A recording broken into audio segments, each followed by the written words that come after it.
আজকে জুন মাসের 1 তারিখ 2026 সাল। এই মুহূর্তে আমি আছি নারায়ণগঞ্জ জেলার রূপগঞ্জ উপজেলার শীতলক্ষ্যা নদীর পাড়।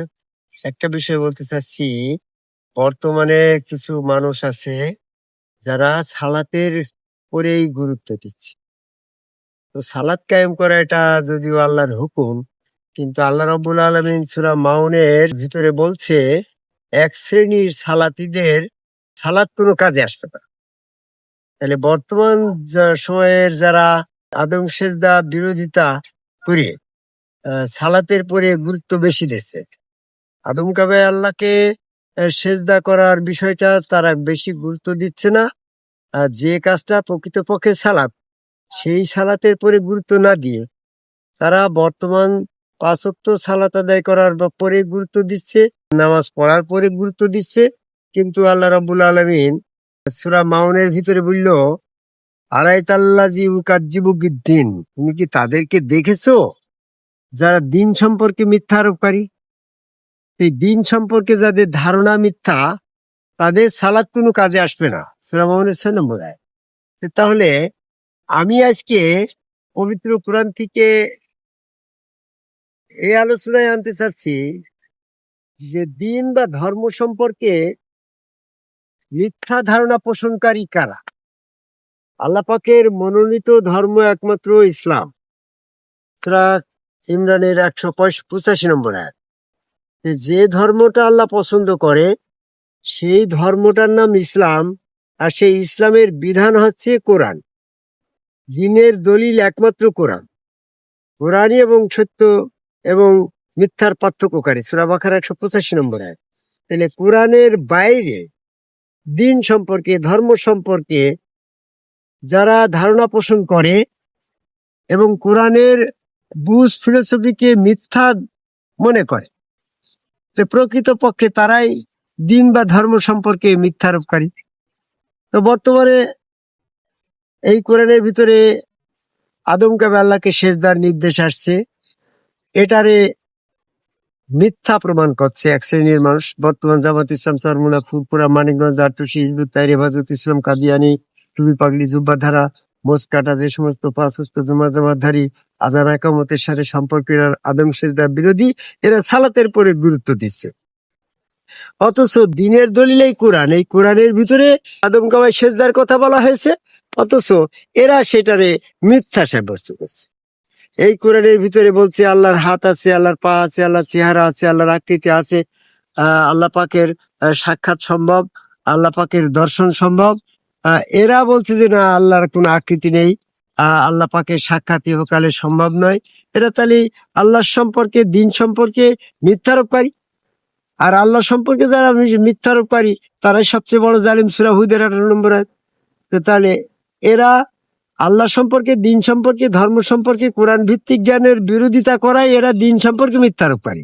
আর এদের সালাত কোনো কাজে আসবে না। প্রচলিত ধারার লোক বলছে যে নবী মুহাম্মদ সাল্লাল্লাহু আলাইহি ওয়াসাল্লাম শেষ রাসূল। উনি শেষ রাসূল এইটা কোরআনের ভিতরে আসে নাই, উনি শেষ নবী এটা আসছে, কিন্তু শেষ রাসূল এটা কোরআনে আসে নাই। সূরা আহজাবের 40 নম্বর আয়াতে খাতামান নবী, নবী খতম বলা হয়েছে, খাতামার রাসূল কথাটা আসে নাই। তাহলে আল্লাহ পাকের আয়াতে বললো নবী শেষ, আর এরা বলছে রসুলও শেষ। তাহলে দিন বা ধর্মের মূল ভিত্তি তো রসুল। তাহলে রসুল সম্পর্কে মিথ্যারোপকারী। যারা দিন সম্পর্কে মিথ্যারোপকারী, রসুল সম্পর্কে মিথ্যারোপকারী, রসুল সম্পর্কে যারা মিথ্যা ধারণা পোষণ করে, তারা ধর্ম সম্পর্কে মিথ্যা ধারণা পোষণ করে। এই জন্য এদের সালাত কোনো কাজে আসবে না। আরো বলতে গেলে অনেক সময় লাগবে। আমি সংক্ষিপ্ত পরিসরে যেটা বলতে চাচ্ছি, যে বর্তমানে যে সমস্ত বিষয়গুলা কোরআনে আসছে, এরারে কোরআনকে বাইপাস করে এরারে হাদিসটারে দিয়ে কোরআনকেই মিথ্যা প্রমাণ করছে, হাদিসটারেই বেশি গুরুত্ব দিচ্ছে। কিন্তু সেইটা তো দিনের দলিল সম্পর্কে নবীও তো কাউন্ট করে নাই।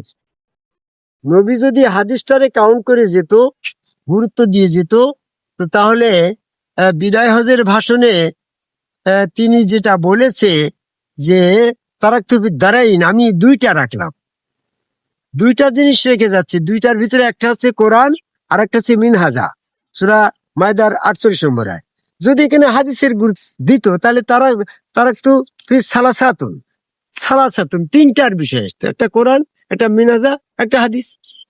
যারা অনেকেই নবীর আদর্শকে গুরুত্ব দিচ্ছে, তাও কিন্তু তিনের কথা আসছে, একটা কোরআন, একটা মিনাজা, একটা নবীর আদর্শ।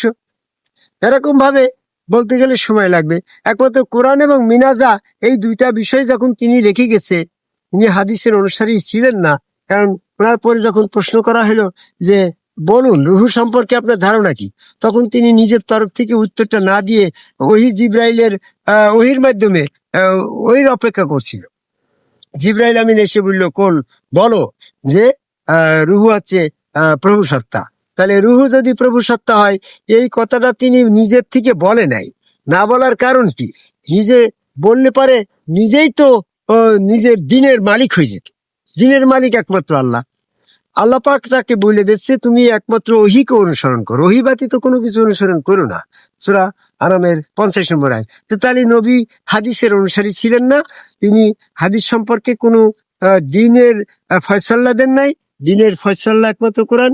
এই কোরআনের বাইরে যারা হাদিস নিয়ে টানাটানি করছে, এরাই বলে সহিহ হাদিস। আরে সহিহ হাদিস মানেই তো মিথ্যা হাদিসও আছে। মিথ্যা হাদিস তোমারটা যে মিথ্যা কিনা তা তুমি তো বলতে পারছো না, কিন্তু সহিহ কোরআন কেউ বলে নাকি? সহিহ হাদিস দিয়ে প্রমাণ হয় যে হাদিস সব মিথ্যা। তাহলে হাদিসপন্থী যারা আছে, হাদিস ভিত্তিক যারা আছে, তারা দিন সম্পর্কে মিথ্যা ধারণা পোষণকারী। আর মিথ্যা ধারণা পোষণকারীদের সালাত কোনো কাজে আসবে না। 5 ওয়াক্ত আজানের সাথে মসজিদে দৌড় দিয়ে আপনি যাচ্ছেন, কিন্তু আপনি তো ধর্ম সম্পর্কে, দিন সম্পর্কে সম্পূর্ণটাই মিথ্যার পরে আছেন। এই মিথ্যার পিছনে থেকে ধর্ম সম্পর্কে মিথ্যা ধারণা পোষণকারী, এদের সালাত কোনো কাজে আসবে না। সূরা মাউনের ভিতরে বলছে।